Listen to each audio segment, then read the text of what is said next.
In the heart of Umura, a young leader grew up on tales of the people's past.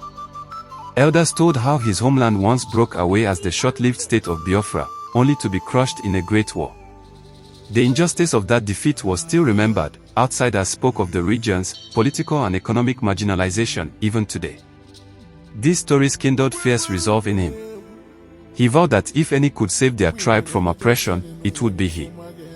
The young leader's ambition. He began to travel from village to village with a flaming ambition. His voice carried through market squares and even distant radio broadcasts. Word of his cause reached relatives abroad, and people of Umura living overseas sent money and support for independence. Each new supporter strengthened his hope, but it also made the ruling king uneasy. His speeches demanded freedom, and every rally raised the spirits of his people, yet it also stirred fear among the powerful that this boy of the East might spark a revolt. Mistakes of passion. Pride and anger grew with his popularity. Once, when soldiers beat a villager, he called the people to resist. His speech became so fiery that it backfired on him.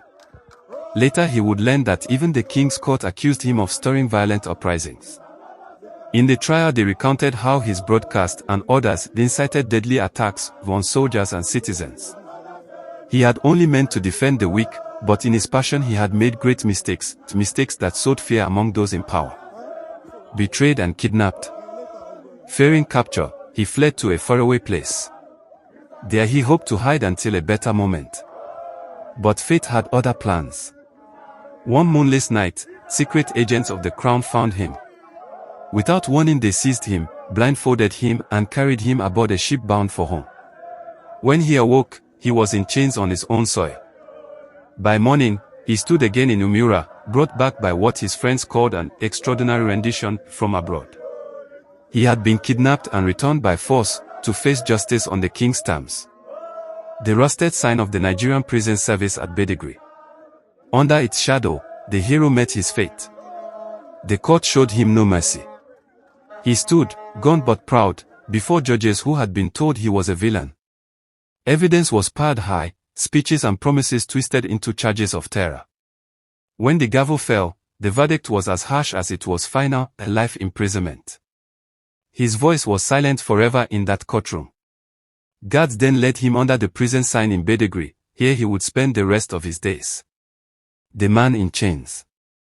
Years turned into a long stretch of darkness. In a cramped cell he often thought of home. He remembered why he began. He believed his people had been long neglected by the state and unfairly treated. Though caged and broken, he did not hate his neighbors. He comforted fellow prisoners and taught them to hope. In whispered rumors and late-night tales he became a legend, the eagle of Umura, lion-hearted but bound in chains. Mothers told children of the brave warrior who tried to save his tribe and paid the price. And somewhere, far beyond the prison walls, a few still prayed that his sacrifice would not be forgotten. Lessons of the tale. Heroes who stand for the oppressed often face grave consequences, even if their cause is just. Even noble intentions can be undone by fiery mistakes. Passion must be balanced with wisdom. When a people are marginalized, they may rally behind a single leader, and that leader's fate reflects their struggle.